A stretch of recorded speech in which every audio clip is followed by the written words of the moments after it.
Welcome on in, golf fans. It's your boy Gsluke here with our round 3 live stream for the Bermuda Championship. Gonna make sure you're ready for all of your exposure tomorrow. First off, with a look at the weather forecast, some of the showdown slate and strategy out there for Saturday, and a few props on Underdog and Prize Picks. And I'm taking for the PGA and DP World Tour event. So hopefully you guys are having a fantastic Friday yourself. Was able to get out on the golf course, hit the ball around a little bit, look silly out there among my friends, and now ready to talk some golf out there for Saturday. So you can see we already got Joe down there in chat. First off, welcome on in, and let's get after things out there for Saturday. Before we hop on in, do want to remind you guys of the presenting sponsor of the live stream, which of course would be the Ship It Nation, a great source for all your needs with fantasy sports, whether it's golf, football, NASCAR, UFC, all the different sports that you see there on the graphic. They've got you covered for projections, player pool, process-based stuff over there as well, all for a very reasonable cost. So that's the one thing about the Ship It Nation that I think is the best,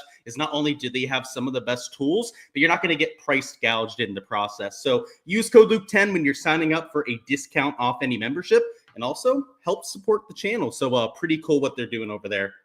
Let's go ahead, get this off the screen, and hop on into things. Shout out to Tommy Fleetwood for the positive regression. Yeah, I saw that on the scoreboard, and I thought of you, Jamari. There was a great shout out there on the live stream last night, and if you ended up tailing that live stream slip, I believe it hit fully. So shout out to that, and the full cash for our props. Let's talk about this golf course from today. So we've got the Bermuda Championship stats up here on Data Golf. And if you split it by morning and afternoon, you'll see that the weather went our direction. It played about 2.4 shots under par in the morning. In the afternoon, 0.81 shots harder. So it was about 0.75 shots in our favor. And depending on how the scoring comes in tomorrow morning, it could be even larger when it's all said and done. So definitely helped going out there and only playing AM guys. Well, you did have a few PM starters that went out there and played well. So just to show you this, right, if we split it by wave, you had guys like Justin Lauer go off in the PM, like Kevin Chappell, Kevin Kisner.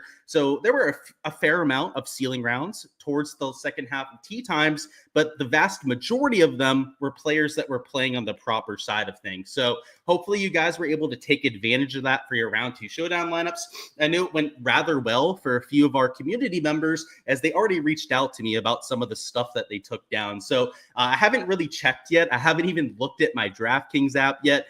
I was out there on the course, so it's been a very hectic day. But when I last checked around like 3 p.m., it was looking like a 2 or a 3x day. So maybe it got better ever since then. Maybe it got slightly worse. But seeing these stat averages makes me cautiously optimistic. So, which speaking of, maybe on the live stream here, we'll double check on where we came in with our exposure. But yeah, it was nice to have that 0.8 shot advantage. In terms of what we're going to get for Saturday, because you do have a few guys to finish, I think it's very likely that we get threesomes off of both tees. Not only are you going to have a hard time fitting in play when you're playing this time of year, but you've also got some weather in the fold as well. So whether it's the rain overnight, they've also got some rain there towards 7, 8 a.m. local time here on the HRDPS model, or the 30 to 50 mile an hour wind gusts that you're going to have in the afternoon. I think they're going to play in threesomes off of both tees just to try and protect the field a little bit. If they played in twosomes, the first guys got off to like -7, -8 rounds. If the later starters were stuck with these 30 mile an hour winds, it could completely flip this tournament on its head. So I think for the fairness of the field, that it's very likely to be off of holes 1 and 10.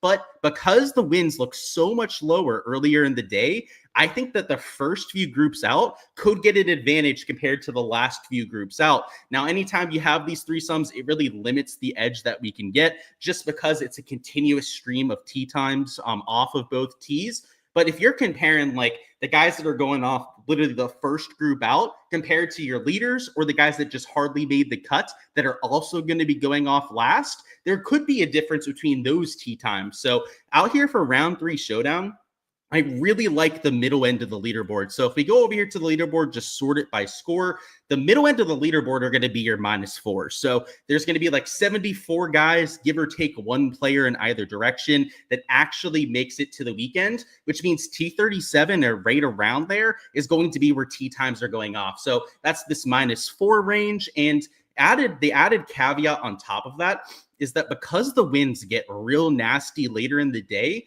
I think that the guys starting on the back nine could be the better side of tee times. And the reason I say that is that the back nine at this course is by far the more difficult out of the two. It's also the side that is the closest to the ocean, so it is the most exposed out there to the wind.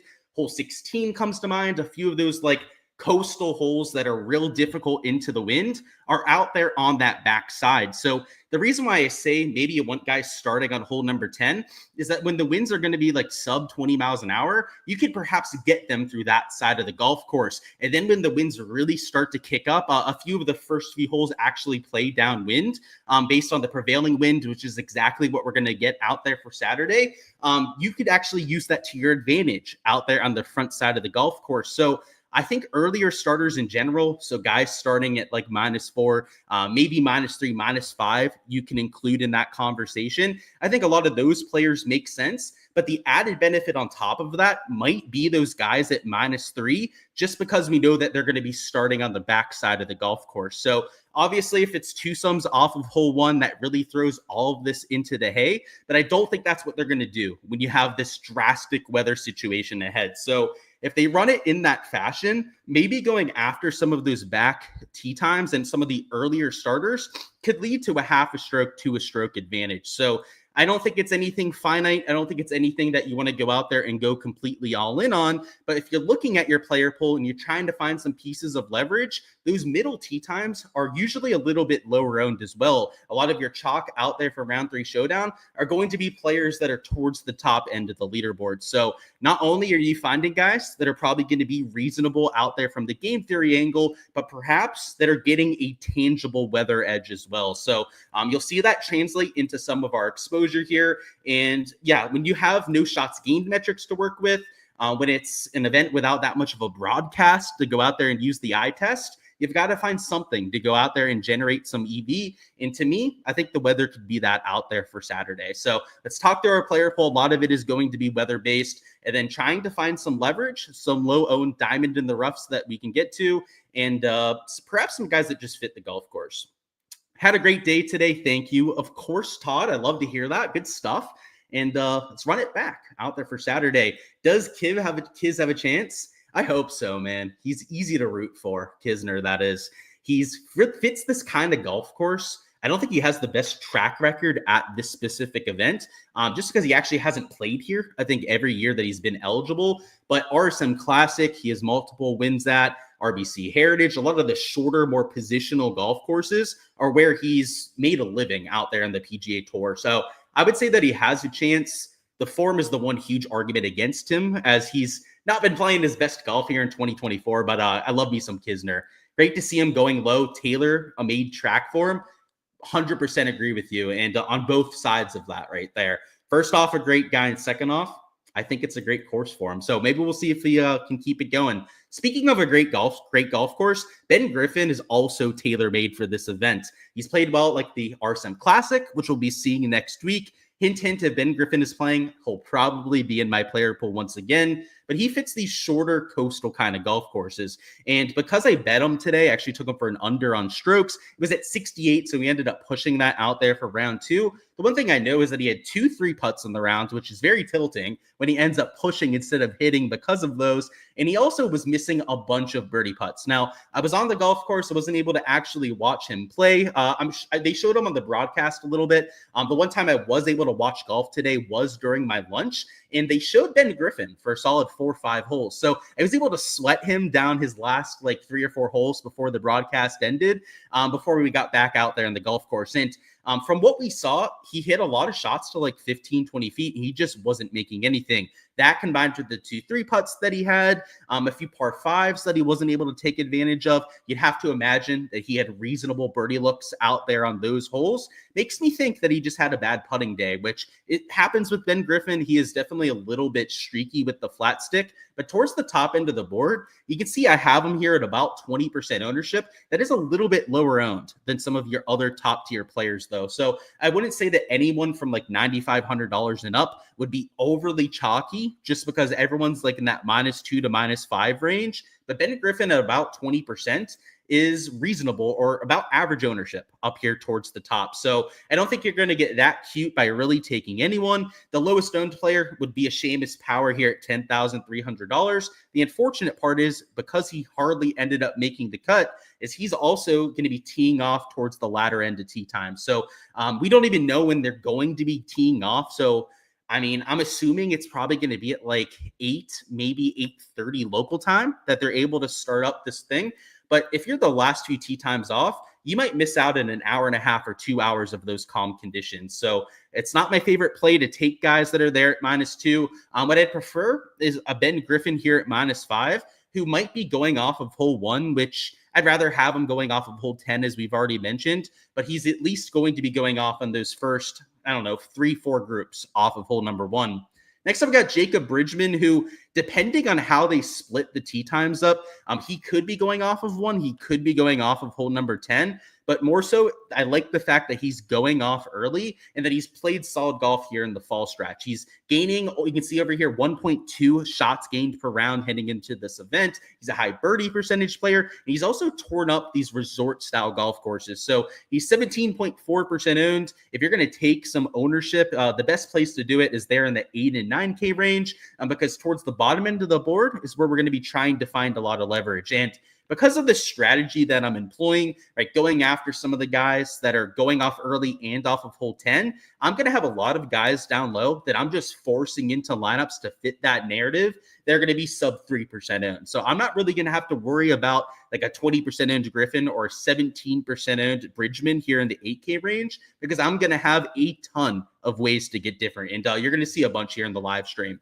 Next up, we got Echeverria here at -3. He's going to be going off of hole 10. He's also going to have an early tee time, which I think is like the perfect combination that we're looking for in round 3. So he's here at 14.9%. I don't have him low owned by any means. A lot of because of the form. Win at the Zozo, near win last week, is going to get a lot of attention, a lot of steam out there in Showdown. He's also a high birdie percentage player. So just like a Bridgman, I don't think he's a piece of leverage that you're necessarily mixing in. It's more so just a solid play that fits that weather and tee time narrative that we're looking for.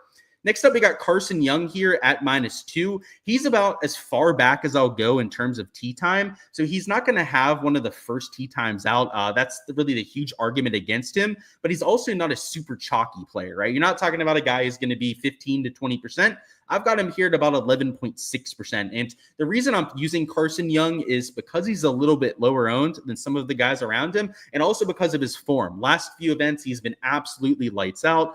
You can see here, he's number 6 for the long-term course fit ranking over there at Port Royal Golf Course. All of that is why I'm playing a Carson Young. So I think it's a decent buy low spot. He was chalky this week because of the form heading in, but after a few lackluster rounds to start this week, he's at a pretty reasonable number there, about 11.6%. And now comes the narrative land. So all of these plays from here on are pretty much just going after that tee time narrative that we're looking for, and they're all going to be super low owned. So you got Michael Kim here at -3, so he's going to be going off early off of hole number 10. He's only 7.3% owned, and he's not the sexiest play, but Michael Kim has his rounds. He's still a solid player. He's squarely going to be keeping his status in 2025, I should say, out there for next season. He's $7,600, and he's number 8 in total model ranking. So, a lot of people would probably expect him not to be having the best year, but he's number 13 long-term ranking. He's number 8 in terms of total model ranking. And even his recent form, he hasn't had anything crazy happen recently. He's number 19 in the field in that category. And that's of all the guys that in the field, not just the guys that made the cut. Very impressive stuff out there for Michael Kim. So he's starting on the perfect side of things. He's relatively low owned. I don't think a lot of people really think of Michael Kim when they're going out there and playing Showdown, but he has a wide range of outcomes. He's won things like the John Deere in the past, which is the biggest birdie fest of all the birdie fests out there. So we know that he can go low. So I'll play him on the perfect side of the tee time split. We've also got a Dylan Wu who's -3. He's only 4.6% owned out there in GPPs. Just like a Michael Kim, he's not a super flashy play. He's not the best player out there in the PGA Tour. He's not a guy that we always know for going nuclear low or something like that. But what you've seen from Dylan Wu is that he's scared first-round leader a few times this year, right? He has that within his range of outcomes. They go out there and get really hot, real streaky with the approach play and putter, and he's going off on the perfect time of day. So 4.6% ownership. We're really just trying to differentiate here on this portion of the board. And I think that Dylan Wu would be a way to do so. We've got Austin Smotherman as well. He's also at -3, so should be going off early off of hole number 10. He's also 3.2% owned. So if you're getting some leverage there, he would be a way to differentiate some of that ownership towards the top. And Austin Smotherman is an extremely high birdie percentage player. He hasn't played a ton on the PGA Tour this year because he's mostly got his status on the Korn Ferry. I believe he earned his full-time status, so you'll be seeing him a little bit more heading forward. But he's number 11 because in the sample size that we've seen of Smotherman, he's been really good this year. He's been making a lot of cuts when he's actually been playing on the PGA Tour. Number 15 recent form ranking. He's a top 20 course fit ranking, like just kind of like Michael Kim. He's one of those unsung heroes that you're not always going to hear about because he doesn't have a bunch of this flashy top 5, top 10s, but he puts a lot of solid rounds together. And on the right side of things at low ownership, he's the kind of guy that I'm looking to get to. Kevin Chappell would be another one. He's down here at $6,700. He's only 1.6% owned. Kevin Chappell is a very aggressive driver, so I like the fact that he's going to go for broke, try and make a bunch of birdies out there. That's what we need out there for the round 3 showdown format, and maybe not as impressive numbers as some of the other guys that we were looking at. But number 35 total model ranking, he was down in the 6K range for the main slate. So he was like number 35 total model ranking heading into this week. And he was like number, 80, 90 out there in the pricing. He was a massive value compared to the pricing for this event. And even in Showdown, I think he's being a little bit disrespected, $6,700 for a player that can make up birdies in bunches and is also only 1.6% owned. Then the last play I want to go through down here, and by the way, just to tell you what these like colors mean on the left, yellow means that they're still on the golf course and could technically make the cut, but that they're currently outside. So there's 2 players that fit that. Would be a Ryan McCormick and a Connor Jones. Because the round hasn't ended, there are a few guys that can move in and out of the cut line. These yellow guys are guys that you've got to be worried about because they've got to at least make one birdie to go out there and make the weekend. These green guys, there's no one that's actually on the cut line that's on the golf course right now. These green guys are players with holes left that are at -3 or worse. So Baker and Blaine Hale here are both -3, as you can see with their current score, but they have a few holes left to play. So in theory, they could bogey a couple holes and end up missing the weekend. But because they would have to shoot +2 at the very least to go out there and miss it, it's not very likely that they're going to go out there and do so. So Blaine Hale, if he ends up making it to tomorrow, is a player that I'm going to be looking to get to because there's a good chance that he's going off early off of hole 10. If he birdies, I guess that could change that. If he ends up bogeying, it could also end up changing that. But as it currently stands, would be at that -3 like we're looking for. It is also only 3.3% owned. So you can tell what I'm doing with my player pool. It's pretty simple. Up top, I'm not being as cute with the weather. Like that's why I'm playing a Ben Griffin. That's why a Bridgman's in my player pool. And there are other examples of that, of course, right? These aren't the only 2 guys. I'm playing towards the top end of my player pool. Of course, for my entire player pool, all the guys I'm getting to, you guys can see that over there on my Patreon page. Link in the description of the video or replay to go out there and check that out. But towards the top, as mentioned, a little bit less weather oriented than I am towards the middle to bottom end of the board. The middle to bottom end where you're trying to find your leverage, we're trying to take a shot on some of these, unsexy plays, some of the guys that aren't as flashy, you want to be leaning into the weather edge when you're doing something like that. So that's the idea out there in my round 3 showdown process.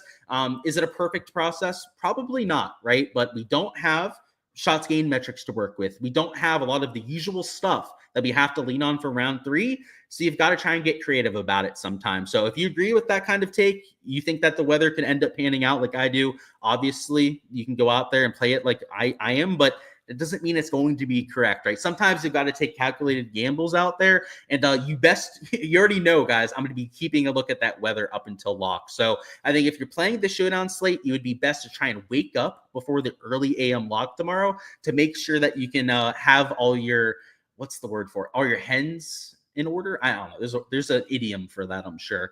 What I'm looking for there, but you guys know what I'm talking about. You just make sure that all your shit's in place over there tomorrow morning. If the weather ends up shifting, ends up not looking like it's going to favor the morning guys, then maybe a shift to some of the more chalky players, right? But the idea with this weather edge is not only do I think it could impact our play, right? We could get like a half a stroke to a stroke advantage, but you're also taking lower owned players. By avoiding a lot of that chalk that's going off later, we're also giving us a lower combined ownership, giving us more leverage in the GPPs, which is massive out there for our exposure. So let me see if there's any questions down in chat. If not, we're going to build one lineup together and then talk through some props.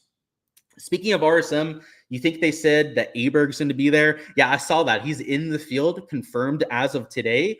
There's a few guys I wasn't expecting to see, but it's a great event. I love the golf course, or courses, I should say. They're between the Plantation and Seaside.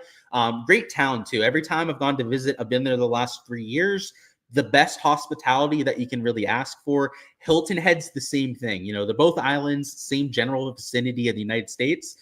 Some of the better trips I've ever had have been to golf events over there on that side. So I might go there next week. It's still up in the air at this point, but it's, I don't know. Obear being there is just some extra juice, I guess, extra motivation for me to go because he's an absolute stud.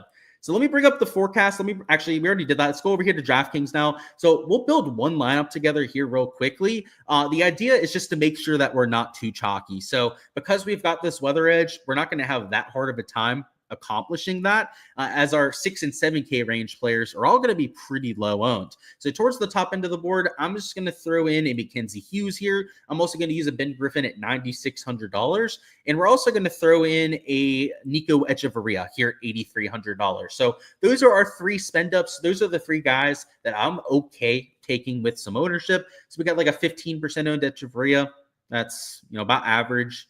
It's not going to get us different, that's for sure. They're $8,300. You've got like a 20% Griffin, like a 22% owned to Mackenzie Hughes towards the top. So those three players would normally be a pretty chalky start. But for round 3, round 4 showdown, that's just kind of what you get towards the top end of the board. The pricing is going to have holes in it. You're going to have condensed ownership because there aren't as many guys from 8K plus. And especially for round 3 showdown, after the cut line happens, it can be even more so the case. So that's kind of what you're getting there from 8K plus on this slate. And it's why I said, if you're going to take some ownership, the place to do it is up there with the 8K range plus range. So what we're getting with these three, though, is, some ownership out there in each case, but they do have early tee times if they're going off on those threesomes. So they've got those three locked in. And then for your last 3 spots, this is where you really want to try and get your differentiation. So Dylan Wu, right? He was a player that we mentioned. You could get to him for a little bit of differentiation. For the sake of this, I am going to try and make it guys that are starting on the back 9. So Norlander's at -3. He's also relatively low owned. We're at 75 remaining out there for our last 2 spots. So it's throwing a Smotherman at 7,100. And then your last man in, I know DraftKings frowns upon actually clicking in a last man in, but you could find someone down there to go out there and round out that lineup. So just make sure they're not mega chalky. Make sure they're not going to be like 10, 15% owned to offset some of the ownership towards the top. Now, if you were in, let's say, a single entry, a 2-3 max, a smaller field GPP, maybe you could get away with playing a more popular player down here in the 7K range. So perhaps like it is one of these top end of the 7K range guys that's getting more attention. So for example, like you guys know I like Grayson Sigg, right? I bet him this week, for example, at this golf course.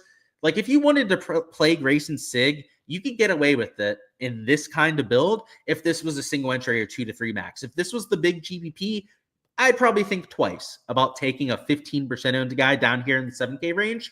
But if you're in a smaller field GPP, you could probably get away with a slightly chalkier build here. So, maybe you're still using a Smotherman. Maybe you're still differentiating with your last man in. But if one of your other slots is a little bit higher owned than what you saw in that GPP lineup, you can get away with it, depending on what kind of contest that you're entering. So that's why we say that you got to treat GPPs a little bit differently than you treat single entries, that kind of thing. That is exactly what it looks like in practice. So that's it for the DFS section. If you guys have any specific questions for me still, feel free to go ahead and throw those down in chat. But what we're going to do now is we're going to go through the prop side of things. So I need to bring up Prize Picks. I also need to bring up Underdog so we can do that together. And we're also going to bring up some of the sportsbook odds as well. So if you're just here for DFS, first off, best of luck out there for all of your Saturday exposure. Take down a GPP for me. Try and make it 2 days in a row that we're smashing as a community. And best of luck with all of your exposure there. So let me bring up DraftKings. Let me bring up FanDuel. We've already got Prize Picks and Underdog up, so we're already halfway there. And we're also going to bring up Caesars so that we can look at some of the DP World Tour stuff as well. So as mentioned, if you're just here for DFS, that's going to be about it. Any last second questions I will go over, but we're going to be shifting our focus here to the prop side. So there's that. There's DraftKings. Let's get that going. Doesn't look like they have any odds posted quite yet, at least in terms of strokes, which I guess is going to be the case when you don't have tee times posted. That's normally the holdup when it comes to these kind of situations. So Bermuda Championship, we are 0 for 3 on getting odds. So you can see no round props over here on DraftKings. Same thing on FanDuel, unfortunately. God damn, that carbonation got me there. Real bad voice crack with the carbonation peeking through there. But yeah, no sportsbook odds that we're going to be able to look at there. Fortunately, though, we are going to have some odds to look at for the DP World Tour. So speaking of, we can bring that up over here. No stroke stuff posted over there in DraftKings. Okay, that's a little bit disappointing. I know FanDuel doesn't normally post those, but maybe Caesars has got us. Maybe? Jeez Louise. Also, nothing posted over there for them. So I don't know if they gave their lines makers the day off over here on these sites, but I guess it was completely useless that we ended up bringing them up. So we're going to be flying in the dark today out here for these props, which also means, by the way, here, I got to sign into Underdog. I won't do that on live stream, so I don't give away my password and shit like that. But it means that the sports books also have to fly in the dark. So, sometimes that could be looked at as a negative. Some people may say like, oh shit, we won't have like the quote unquote plus EV plays to look at. That also means that these sports books don't know what the hell that they're doing. And personally, I mean, you guys hear me say it all the time out here on these streams. I'll mention that I don't agree with certain odds that I'll see posted. I feel like I have a pretty good read on how to do this. So I thought for a second that they might have had alternate lines posted here. You guys can see they have this like arrow. A lot of times that means you can adjust the projection to move it up and down. I guess that's just an error. Not supposed to be there. My apologies there. Okay, so Prize Picks only has birdies posted, but at least they have something posted. And they also have some DP World Tour stuff, just like they have over there on Underdog, just to compare these, make sure that the odds, the strokes maybe look the same or different between each site. A lot of 70s, a few 70.5s. Let's see what they have here on Underdog. It looks like pretty much the same board. So, yeah, Haddon is 69. Yeah, 69 to both sites. Tommy Fleetwood's there at 69.5. Yeah, same thing over there on the Underdog side. Mueller, 70.5. You guys can tell my throat's killing me over there between that voice crack and now having to do that. But, yeah, 70.5 there for Norgard Mueller. Yeah, so they pretty much have the same exact lines posted. So I guess we'll look at the DP World Tour stuff here in a second. But before we do so, I do want to break down this board here on Prize Picks. So you can see at the top, we've got some of the Bermuda Championship averages, which I think for the first few hours of play are probably going to be spot in line with what we end up seeing. The unfortunate part is, though, is that as the day goes on, this is going to turn into what we saw Thursday. So I'm assuming that they're going to try and start play as soon as possible. The assumption I'm under as well is that it's probably going to be threesomes off of holes 1 and 10. So I think the guys that we might want to take for like overs on birdies, because you see we only had birdie lines to look at over there, would be your guys that are going off as early as possible. And ideally, I think starting on the backside. So just looking at this and trying to like remember off the top of my head who that would include.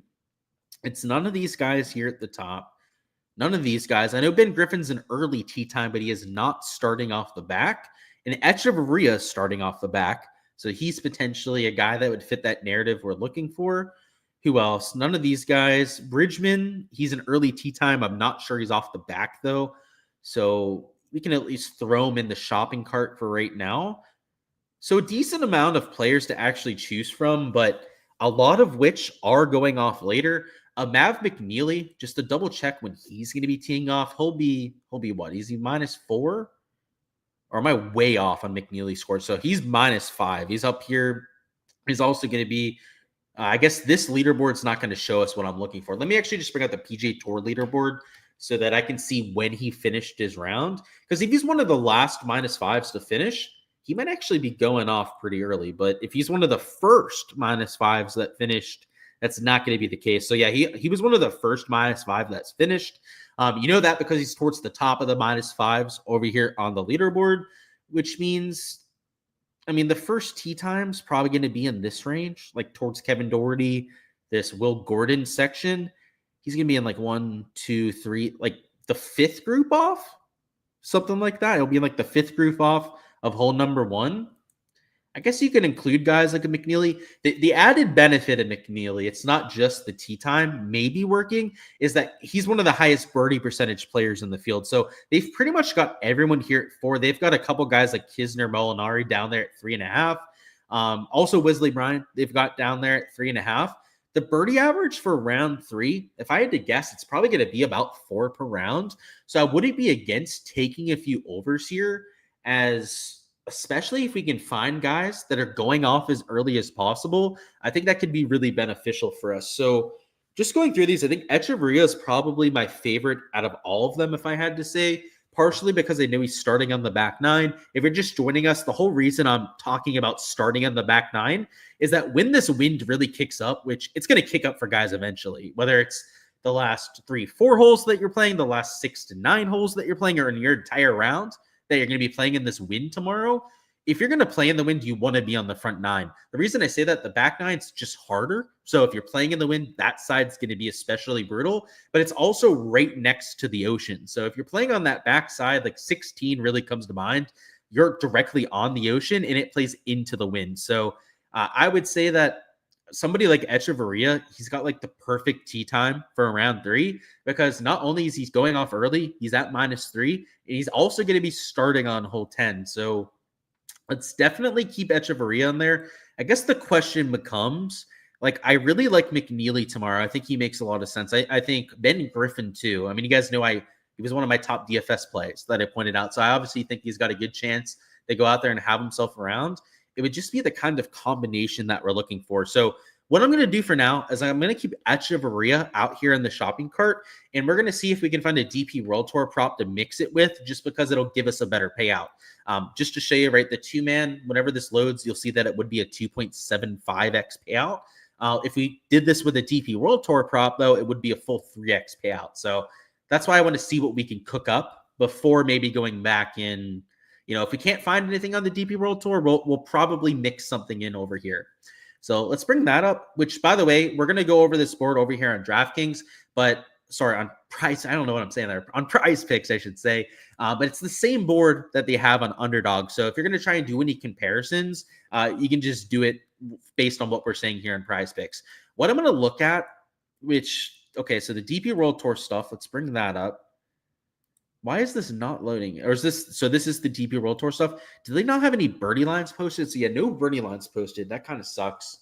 The average for round 2 was 3.9 per round. So it actually went up compared to what you had round 1, but it's still harder than what you had in 2023, because when we did the Wednesday live stream, you may have seen the averages out there for last year. It was 4.68 birdie or better per round. So over here to have guys at like 4.5 birdies, the reason why I wanted to see if they had odds, because like 4.5 for Tyrrell Hatton seems awfully low. He's an extremely high birdie or better percentage player. He's probably a top 5 player on that tour when it comes to that category. And let me bring up the weather to show you guys. It looks pretty solid out there for round 3. So I want to double check that. I uploaded it to my Patreon members before, so that they had that to access. But if I'm being completely honest, I didn't read it. I know it sounds crazy that I took a picture of it, I put it on the website and didn't read it, but it's true. I was like an autopilot when I was out there doing this before. So let's look at it. So early in the day, it's 4 to 8 miles an hour. That looks like nearly ideal conditions. Up until about noon, it's only about 12 miles an hour, which is about as low as the winds get out there in this part of the world. I believe it's in Dubai that they're playing this. But the afternoon, 12 to 18 miles an hour, it's a little bit more significant than what I was hoping for. So that's pretty much what they had for round 2. Just to show you what I'm talking about there. God, I wish I could just have all these tabs up at once, but it would be way too much of a mess if I did that. Here's the data golf stuff that I was trying to bring up for you guys.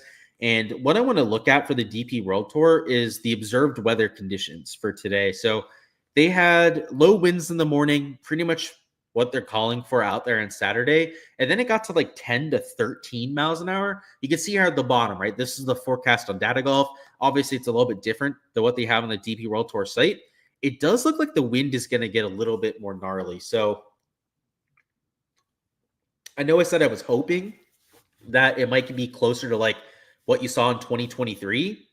And I think that's a little bit of a pipe dream. Like, that's just probably not going to happen. It's not going to improve this from this 3.9 average. So, yeah, maybe we stay away from these. Like, I don't know, Joaquin Niemann too. Like, Joaquin Niemann's a really aggressive player. Makes a ton of birdies or better out there. Let's see. How did Niemann do today? Obviously pretty well if he's up there in 4th place. So he had 4 birdies round 1. He had 6 out there in round 2. So he was averaging about 5 per round. Let's see how he did it for round 2. So 16-footer for eagle, he would have made birdie either way. A 10-footer, that's pretty average. A 5-footer, you always make those. A 12-footer, that's a pretty good putt. 3-footer, you always make those, right? And then he made a 5-footer out there on the last. And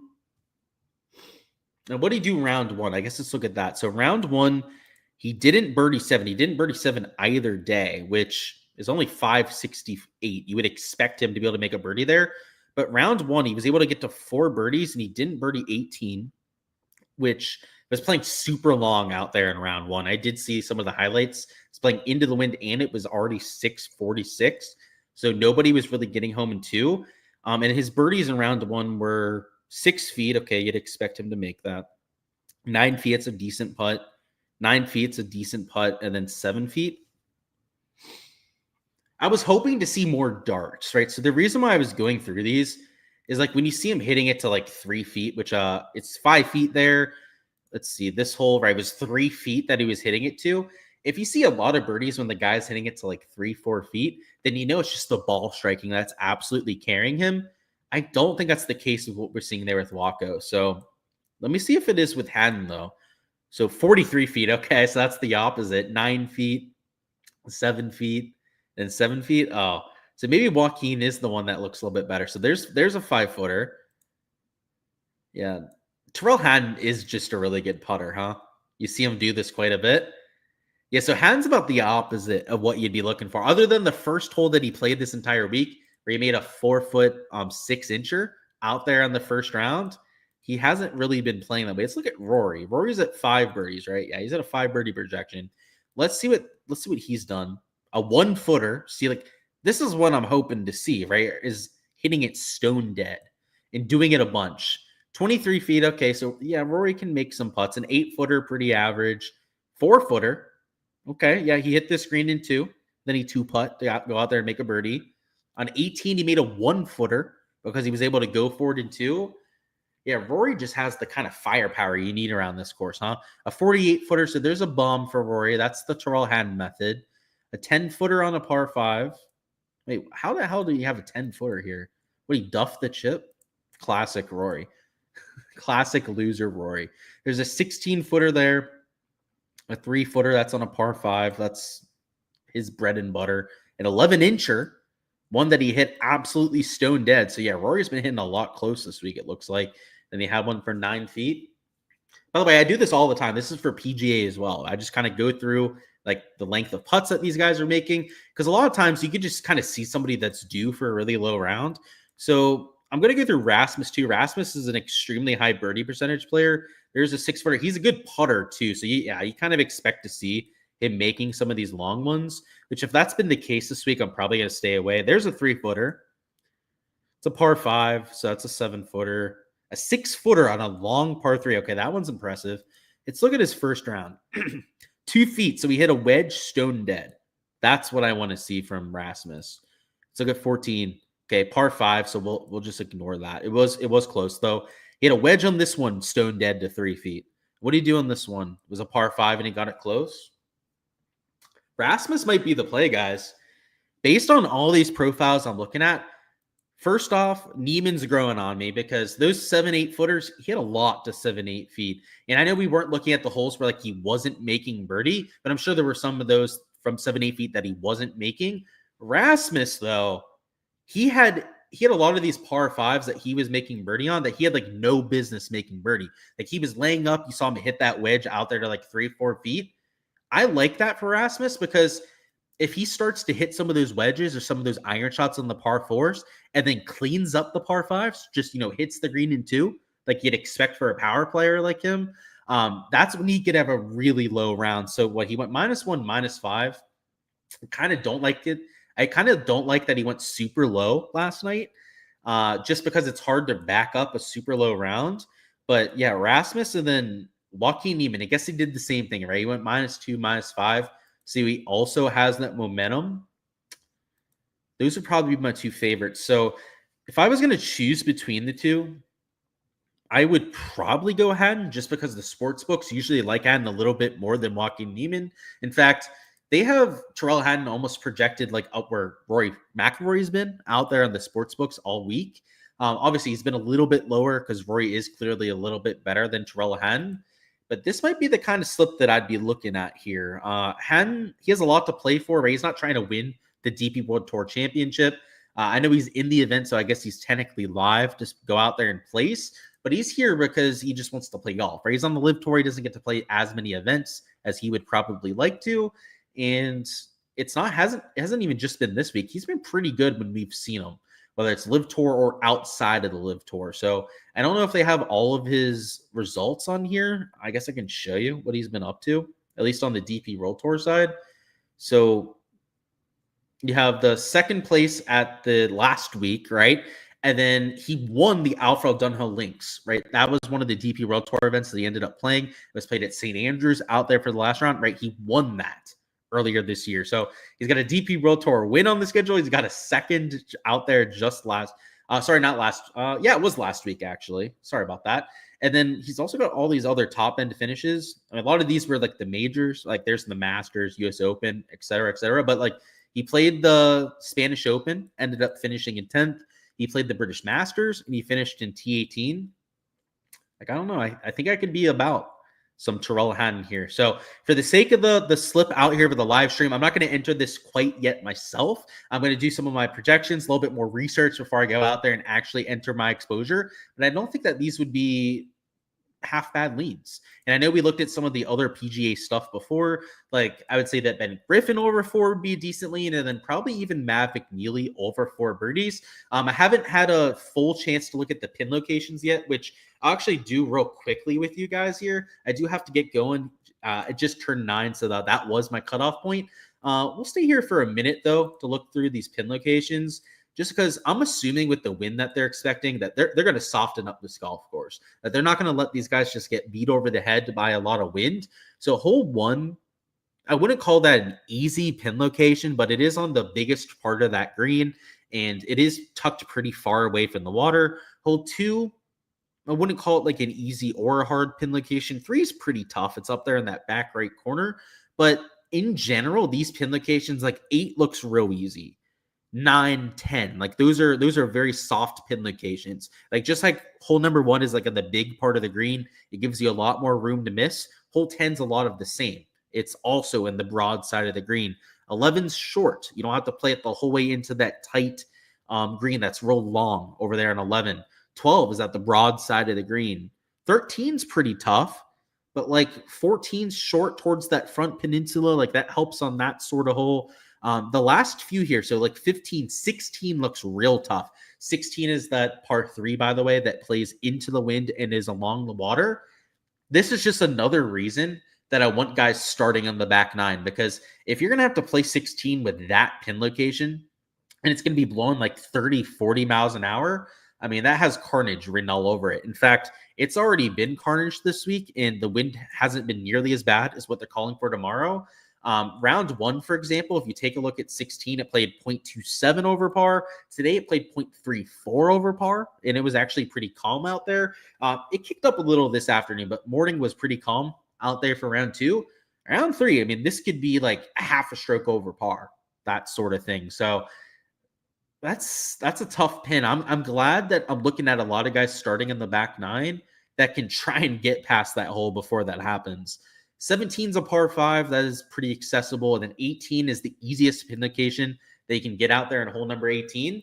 I would say that these pin locations, I wouldn't call them like soft, but you can tell that they know it's going to be a windy day. Like 7, I think, is another good example. Like it's smack dab on the middle of the biggest, fattest part of that green, right? Like I don't think it's a surprise that you have a lot of front pins in this kind of situation. My guess would be that the front pins are probably on the into the wind holes for the most part. And then these other holes, like 7, for example, they're on that really fat part of the green because if they're playing downwind, it's going to be tough to hold the greens. That's another thing about playing the downwind holes is that sure, they play shorter. That's an advantage to some extent, but it's also harder to hold these green complexes. So based on what I'm seeing here with these pin locations, it's kind of what you would expect for a really shitty weather day. So if I had to put a guess on the scoring average, it's not going to be anywhere close to this 2 under par. My guess would be something around even par for the day, partially because I think early on they're going to score. Like I think the early scoring average will probably be like at least -1, if not even slightly better than that before the winds really start to become a factor. But by the time they get to the afternoon and it starts to play over par in the afternoon, I think the scoring average will be, I think round one, what was it? Round one, it was 0.17 under. Morning wave average was like 0.35 under. Like, I think it could be as easy as like 0.35 under par and as hard as like 1 stroke over out there for the scoring average. Maybe the more important aspect is the birdie average, just because that's what we can actually bet on over here on Prize Picks. If I had to guess the birdie average, it's probably going to be like 4 per round, like 3.9 to 4 per round, just because you're going to have a lot of short downwind par 4s that you can take advantage of here. You also still have the 3 par 5s, right? That you can go out there and try and make a birdie on too. So it's not like it's going to be impossible to go out there and do some scoring. It's just that this birdie bogey average down here at the bottom is really going to go up. So round one, I believe it was like 3.5 per round.